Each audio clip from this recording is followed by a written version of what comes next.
तो जैसा कि हमने पिछले एपिसोड में देखा था कि लुओ फैंग की फाइट मिरर किंग से हो रही होती है, वहीं पे लुओ फैंग मिरर किंग की रफ्तार को मैच नहीं कर पा रहा होता है, जिसकी वजह से वो सुवो विंग्स के सेकंड फॉर्म को एक्टिवेट करके आसमान को चीरते हुए अपनी रफ्तार को आगे बढ़ा लेता है। ये देख करके मिरर किंग भी अपने डिवाइन पावर को बंद करके लुओ फैंग का पीछा करने लगता है, जहां पे लुओ फैंग सीधा ही 9 नेदर सी के अंदर एंटर कर जाता है अपनी जान को बचाने के लिए। वहीं पे मिरर किंग लुओ फैंग के ऊपर फाइनल अटैक करके उसे मारता, मगर तभी वहां पे वाटर ट्विस्टर अपीयर हो जाता है और वहां पे एंट्री होती है नेदर क्लैन के यूनिवर्स वेनरेबल की, जो कि आते के साथ इस मिरर किंग के ऊपर अटैक करके उसे वहीं पे होल्ड कर देता है। अब यहाँ पे इन दोनों के बीच में फाइट होना स्टार्ट हो जाती है, जिसकी वजह से कुछ पल के लिए लुओ फैंग की जान बच चुकी थी। मेरे प्यारे से दोस्तों, इस एपिसोड को स्टार्ट करने से पहले मैं अपने व्यूअर्स और जिन प्यारे भाइयों ने मेरी पिछली वीडियो पे कमेंट किया है, मैं उन सबको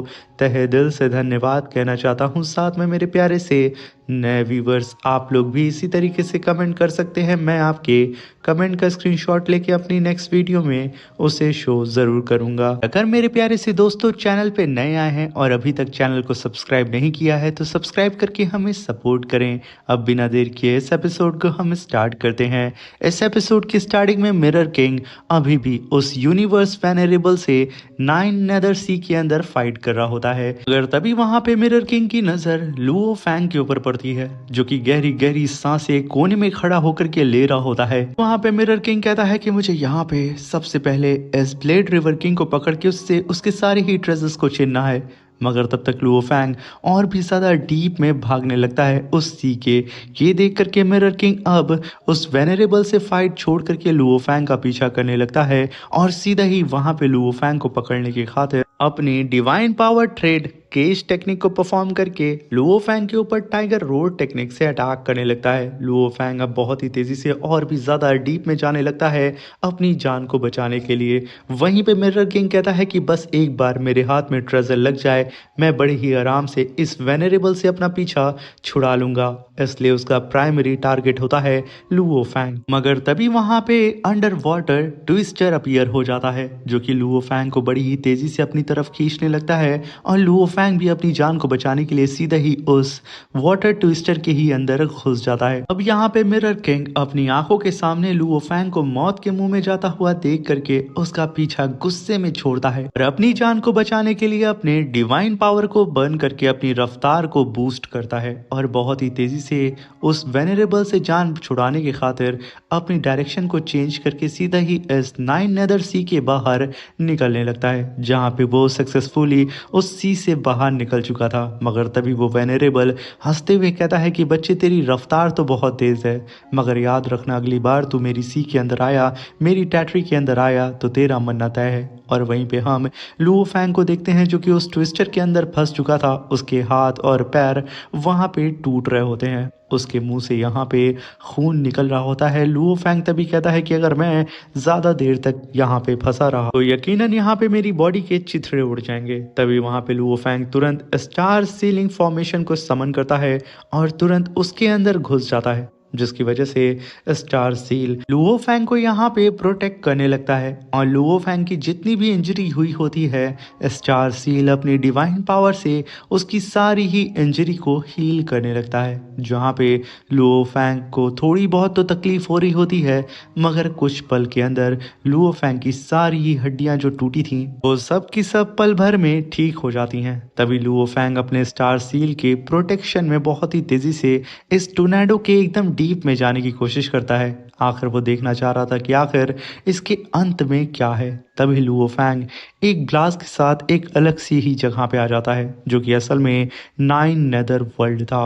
तभी लुओ फैंग आसपास के एटमॉस्फेयर को देख के कहता है कि ये स्पेस तो बड़ा ही स्ट्रेंज है और साथ में ये जगह बिल्कुल उस प्लेस से मैच करती है जहाँ पे मैंने स्पेस हार्ट को अचीव किया था। ये कहने के साथ लुओ फैंग धीरे धीरे उड़ते हुए अपने स्टार सील के अंदर ही आसपास के एटमॉस्फेयर को ऑब्जर्व करने लगता है और अपनी डिवाइन पावर को वहीं पे सप्रेस कर देता है कि उसकी प्रेजेंस को यहाँ कोई सेंस ना कर सके। वहीं पे लुओ फैंग नोटिस करता है कि यहाँ पे काफी ज्यादा स्ट्रॉन्ग रेजिस्टेंस और यहाँ की मिट्टी में एक स्पेशल पावर है और वही मिट्टी यहाँ की हवाओं में घूम रही है आसपास, जिसकी वजह से आसपास स्पेस में फ्लक्चुएशन हो रहा है और यही एक बड़ा कारण है कि मैं यहाँ पे टेलीपोर्ट नहीं हो सकता हूँ और साथ में किंगडम ऑफ गॉड टेलीपोर्टेशन का भी मैं इस्तेमाल इस जगह पे नहीं कर सकता हूँ। लुओ फैंग और भी तेजी से आगे बढ़ते हुए आसपास की चीज़ों को ऑब्जर्व करने लगता है और यहाँ पे नाइन नेदर वर्ल्ड की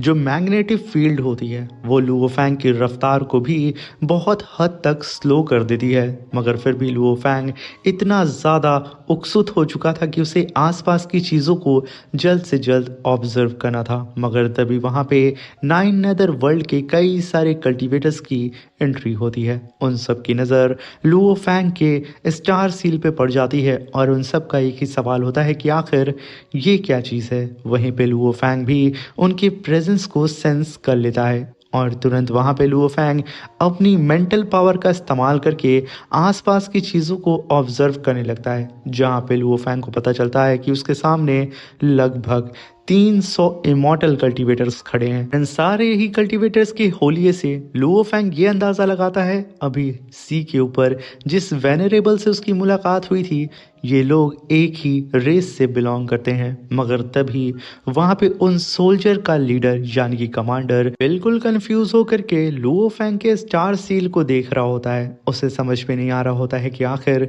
ये ट्रेजर हमारे रैलम से आया है या फिर आउटसाइड रैलम से आया हुआ है। वो बंदा खड़े होकर के अभी भी लुओ फैंग के स्टार सील को देखते हुए अपनी सोल पावर को रिलीज करता है और उस ट्रेजर यानी कि स्टार सील को स्कैन करने की कोशिश करता है, जहाँ पे उसे पता चल जाता है कि यहाँ पे उस स्टार सील के अंदर जो शख्स मौजूद है वो अपनी मेंटल फोर्स का इस्तेमाल करके आसपास की चीज़ों को गैस कर रहा है, जिससे ये यहाँ पे समझ जाता है कि ये हमारे रैलम से बिलोंग नहीं करता है, ये एलियन है।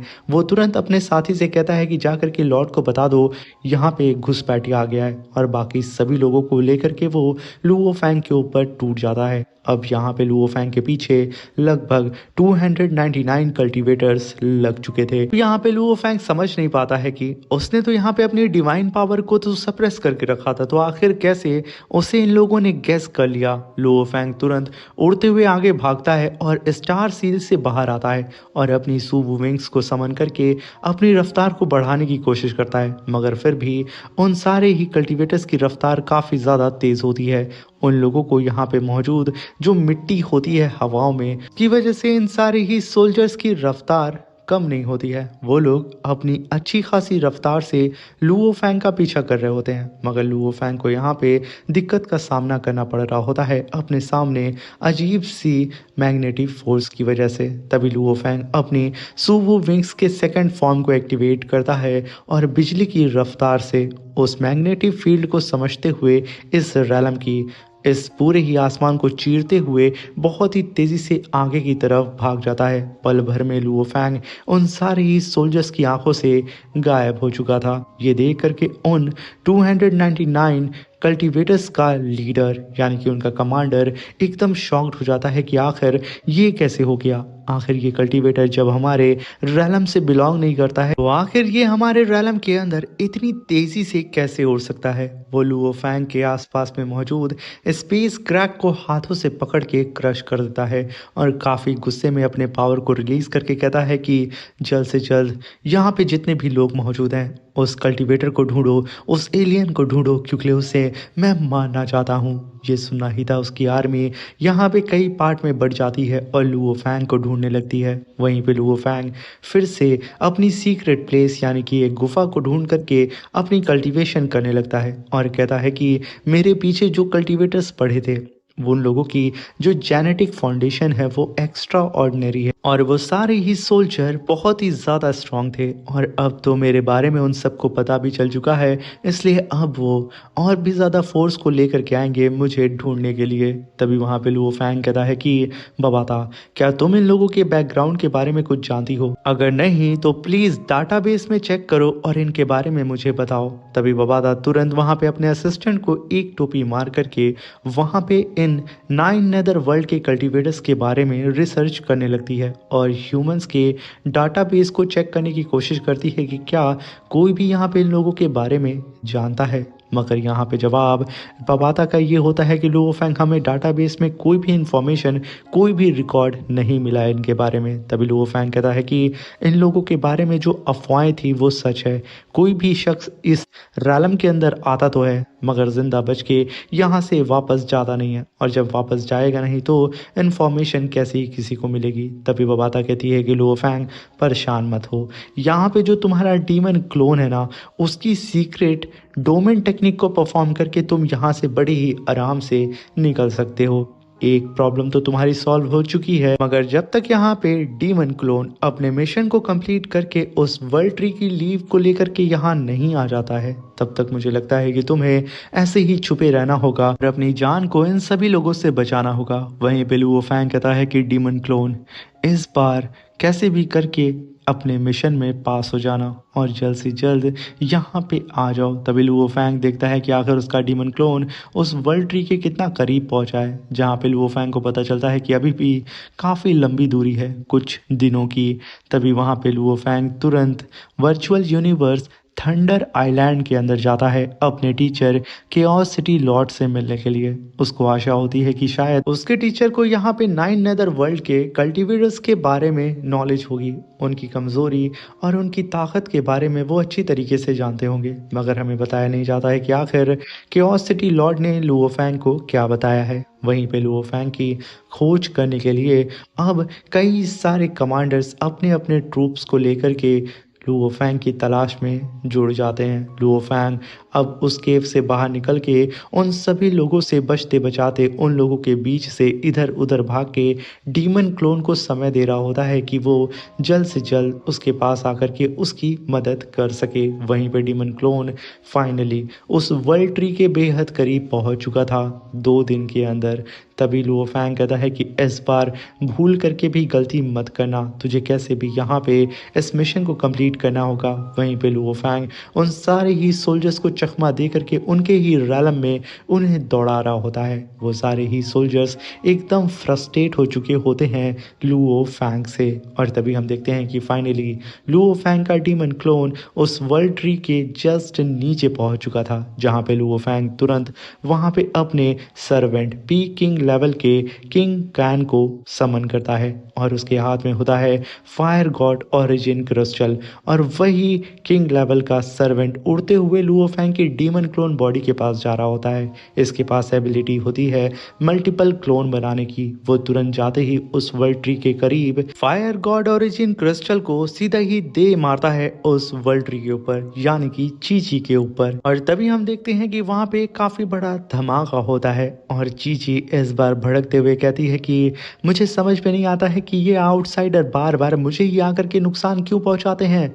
वहीं पे लुओ फैंग का डीमन क्लोन तुरंत ही कहता है कि जल्द से जल्द इन सारी पत्तियों को तोड़ना शुरू करो और मल्टीपल क्लोन में ट्रांसफॉर्म हो। तभी हम देखते हैं कि वो किंग सर्वेंट तुरंत अपने आप को मल्टीपल क्लोन में ट्रांसफॉर्म करता है और चीची की कई सारी डालियों को तोड़ने की कोशिश करता है। अब यहाँ पे चीची एकदम फ्रस्ट्रेट होते हुए कहती है कि हर बार तुम लोग मेरे पीछे क्यों आते हो, मुझे अकेला छोड़ दो। ये कहने के साथ वो वहाँ पे कई सारे क्लोन्स को मार देती है उस किंग कैन के। मगर यहाँ पे एक क्लोन सक्सेस हो जाता है, वो वहाँ पे तुरंत चीची की एक डाल को तोड़ देता है। अब ये देख करके चीची और भी ज़्यादा आंख बबूला हो जाती है कि आखिर ये लोगों को मैं ही क्यों दिखती हूँ। वो बेचारी चिल्लाते हुए कहती है कि फादर ये देखें, आउटसाइडर फिर से मुझे परेशान कर रहे हैं। मगर तब तक वो किंग कैन तुरंत उस डाली को लेकर के पीछे हटता है और अपने स्पेस विंग के अंदर रख लेता है। तभी वहाँ पे डीमन क्लोन कहता है कि अब तुरंत यहाँ से भागो, क्योंकि चीची के फादर अपने डिवाइन रूट से उसे पकड़ने की कोशिश कर रहे होते हैं। और तभी हम देखते हैं कि बहुत ही तेज़ी से वो किंग कैंग भागने लगता है, मगर उसके पीछे हाथ धो के पड़ चुके थे चीची के फादर। अब बेचारा वो अपनी पूरी ही रफ्तार को एक्सीलेट करता है और चीची के फादर से बचते बचाते आगे की तरफ निकल जाता है। बेचारा किंग कैंग स्पेस जंप करके उस जगह से भागने की कोशिश करता है, मगर चीची के फादर अपने डिवाइन रूट से उसे पकड़ते हैं और तुरंत वापस खींचते हैं और तुरंत उसे वहां पे मार देते हैं। अब यहाँ पे पी किंग लेवल का कल्टीवेटर अगर मरता है तो वो डिस्ट्रक्शन आप समझ सकते हैं कितना बड़ा होगा। इतना बड़ा डिस्ट्रक्शन होता है कि चीची पूरी ही तरीके से हिल जाती है। मगर यहाँ पे जो कि डीमन क्लोन को लगता है कि उसका मिशन अब फेल हो चुका है, क्योंकि उसने तो यहाँ पे सारी कोशिश कर ली, मगर फिर भी वो वर्ल्ड ट्री की एक पत्ती को भी हासिल नहीं कर पाया। मगर तभी उसकी नज़र पड़ती है कि इस ब्लास्ट की वजह से कई सारी पत्तियाँ नीचे की तरफ गिर रही हैं। डीमन क्लोन तुरंत वहाँ पे कई सारी पत्तियों को पकड़ना शुरू कर देता है और जैसे ही वो वहाँ पे वर्ल्ड ट्री की इतनी डिवाइन पत्तियों को इकट्ठा कर लेता है कि वो थर्ड क्लोन को बना सके, वो तुरंत स्पेस जंप करते हुए चीची और उसके फादर उसकी पूरी ही फैमिली से दूर भागने की कोशिश करने लगता है। चीची अभी भी एकदम गुस्से में होती है, मगर उसे पता नहीं होता है कि आखिर उसके साथ कितना बड़ा झोल हुआ है। वहीं पे डीमन क्लोन लुओ फेंग से कहता है कि मिशन कंप्लीट हुआ, मैं बहुत जल्द तुम्हारे पास आ रहा हूँ। वहीं पे बबाता अंगड़ाइयाँ लेते हुए कहती है कि अब बस मुझे यहाँ पे उस डीमन क्लोन का इंतज़ार करना है, सो करके वो बहुत जल्द यहाँ पे आ जाएगा और लुओ फेंग अपने थर्ड क्लोन को यहाँ पे बना लेगा। ये कहने के साथ वो बड़े ही आराम से लेट जाती है और लुओ फेंग से कहती है कि बस लुओ फेंग इन सारी ही मुसीबत से बचते रहना, किसी के पकड़ में मत आना, बहुत जल्द तुम्हारा डीमन क्लोन बैकअप यहाँ पे आता होगा। वहीं पे लुओ फैंग जो कि उड़ते हुए जा रहा था वो खुद को अचानक से रोकता है और कहता है कि बबाता यहाँ पे कुछ ना कुछ तो गड़बड़ है, क्योंकि अभी कुछ दिन पहले मेरे पीछे ना जाने कितने लोग पड़े हुए थे और लगातार वो लोग बढ़ते जा रहे थे। मैंने देखा था कि मेरे पीछे लगभग 11 इमॉर्टल की टीम पड़ी थी, हर टीम के अंदर 300 सोल्जर्स मौजूद थे, मगर सडन वो सब अचानक से गायब हो चुके हैं।